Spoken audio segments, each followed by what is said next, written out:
Assalamualaikum warahmatullahi wabarakatuh. Perkenalkan, nama saya Nasuna Nafila dengan NPM 22552011063. Di sini saya akan melakukan wawancara untuk mata kuliah Professional Development dengan dosen pengampu Bapak Jack Febrian Rusdi dari kampus Universitas Teknologi Bandung. Langsung saja perkenalan dengan narasumbernya. Sebelumnya boleh ceritakan sedikit tentang profesional, nama, dan sekarang kerjanya di bidang apa? Nama saya Muhammad Nur Aziz. Saat ini saya bekerja sebagai programmer di PT Digital Amore Indonesia atau PT DAK.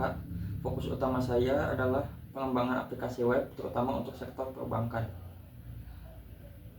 Untuk kerjanya sendiri sudah berapa lama di sana? Saya bekerja di PT DAK sudah selama 6 tahun. Selanjutnya, pertanyaan tentang kecerdasan emosi. Kalau dalam dunia kerja kan kita pasti ketemu banyak situasi yang menantang secara emosi. Menurut pengalaman, biasanya bagaimana cara mengenali kondisi emosi diri sendiri saat sedang menghadapi masalah pekerjaan? Sebagai programmer, indikator awal saya biasanya adalah penurunan fokus ya. Jika saya mulai merasa buntu atau stuck pada satu baris kode dalam waktu yang cukup lama, maka saat itu saya sadar bahwa emosi saya biasanya berupa kecemasan mulai mengambil alih. Jika itu terjadi, saya biasanya mengambil jeda sekitar 5 menit sebelum mengambil keputusan teknis lebih lanjut. Lalu bagaimana cara mengendalikan emosi agar tetap profesional saat berhadapan dengan rekan kerja, atasan, atau klien? Kuncinya adalah di komunikasi ya, komunikasi berbasis data dan solusi. Misalnya saat berhadapan dengan klien yang menuntut perubahan mendadak, saya tidak merespon dengan defensif, namun saya akan mendengarkan lalu memberikan penjelasan secara logis mengenai resource dan juga timeline. Saya memisahkan antara masalah pribadi dengan masalah teknis sehingga diskusi tetap objektif.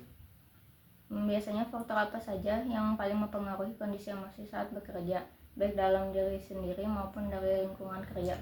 Faktor yang mempengaruhi ada dua ya. Yang pertama internal, misalnya itu bisa dari kurangnya istirahat atau dari rasa kurang percaya diri saat menghadapi teknologi baru. Dan yang kedua ada faktor eksternal, misalnya ketika ada perubahan fitur secara mendadak dari klien atau ada juga miskomunikasi di dalam tim. Bisa diceritakan pengalaman saat menghadapi tekanan kerja yang cukup berat? Momen paling menantang buat saya yaitu saat proses migrasi database dan konfigurasi server ya, karena ada risiko kehilangan data atau downtime sistem yang krusial bagi klien. Tekanannya sangat tinggi karena ini menyangkut operasional harian bank. Biasanya bagaimana cara mengetahui kalau sedang mengalami stres dan apa yang biasanya menjadi penyebabnya? Saya tahu saya sedang stres jika misalnya sudah merasa kewalahan ya dengan banyaknya tiket atau task yang masuk. Penyebab utamanya biasanya adalah tumpukan pekerjaan yang datang bersamaan dengan masalah infrastruktur pada server yang tidak terduga.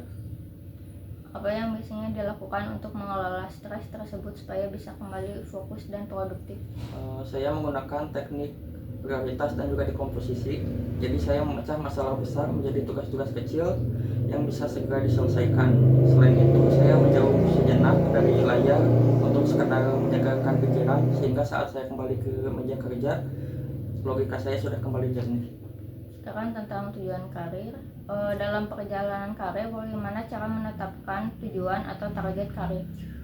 Dalam menetapkan tujuan karir, saya melakukan audit skill dan juga market fit, yaitu di mana saya akan melihat posisi saya sekarang dan juga teknologi atau peran apa yang dibutuhkan industri ke depannya. Bagaimana cara menentukan target jangka pendek dan jangka panjang supaya jelas arahnya? Caranya yang pertama kita harus tentukan dulu target jangka panjang. Tentukan dulu spesialisasi apa yang akan kita ambil. Contohnya saya sebagai programmer, maka saya akan harus menentukan apakah saya tetap di jalur teknis ataupun beralih ke jalur manajemen. Kemudian pecah ke target jangka pendek. Langkah pertama yaitu membandingkan kondisi kita sekarang dengan posisi yang kita tentukan di target jangka panjang tersebut. Kemudian identifikasi skill apa yang paling penting di posisi tersebut yang belum kita kuasai. Dan strategi apa yang biasanya dilakukan untuk bisa mencapai tujuan karir tersebut? Ada tiga strategi utama yang saya terapkan. Yang pertama yaitu iterative learning atau belajar bertahap, karena dunia teknologi berubah dengan sangat cepat ya, jadi kita harus selalu eksplorasi teknologi baru. Kemudian yang kedua yaitu networking dan mentorship, yaitu membangun relasi dengan sesama profesional untuk menambah sudut pandang dan wawasan di bidang yang kita tekuni.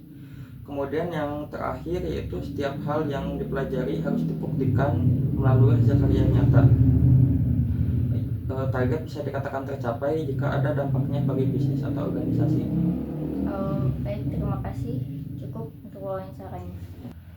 Sekian hasil wawancara saya. Mohon maaf apabila ada kesalahan. Wassalamualaikum warahmatullahi wabarakatuh.